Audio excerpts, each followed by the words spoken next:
अस्सलाम वालेकुम जी। मैं किसी घर काम कुम करदी जे, मियाँ मेरा फौत हो गया ते मेरे कोलों कम्म नहीं हुंदा, बड़ी परेशान हाँ। मोहरियां दा मसला, साह खराब हुंदा वे।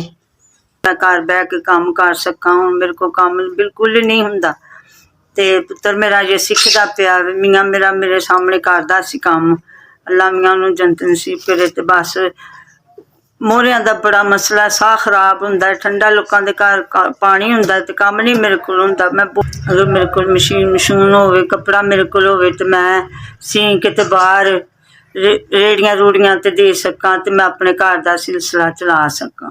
मैं कच्चे कुच्छे सी के ते मेरा रोटी दा नजरिया बन जाएगा ते तुहाडी मेहरबानी, तुहाडे बच्चे जीण, मेरी मदद कर दिओ। कपड़ा कुपड़ा लै मशीन लै दिओ ते मैं कम्म कर सकां। पूरा सूट नहीं सी सकदी, कच्चे कुच्छे मैं सी लैन्नी आं। कपड़ा होए ते मैं तुहाडी बहुत बहुत मेहरबानी, मेरी मदद कर।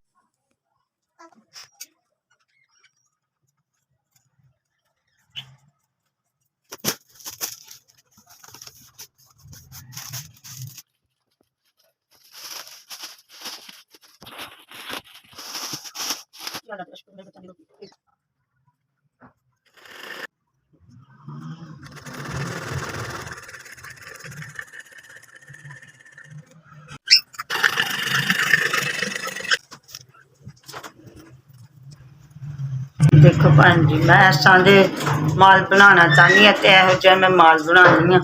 इहो जे कच्चे मैं बना के ते बेचां। दुकान मेरी रोजी रब ने ला दी थी, तुहाडी बहुत बहुत मेहरबानी।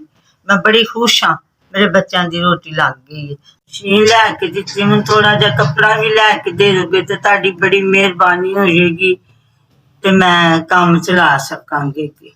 मैनूं किसे अगे होर भी तरला करना पेगा ते तुसीं लै दोगे तो तुहाडी बहुत बहुत मेहरबानी होएगी। तुहानूं जिंदगी तंदरुस्ती मालक देवे। शुक्रगुजार हाँ, बहुत बहुत तुहाडी मेहरबानी। अल्लाह मियाँ तुहानूं जिंदगी तंदरुस्ती देवे, अपने बच्चों के सिर ते सलामत रहो।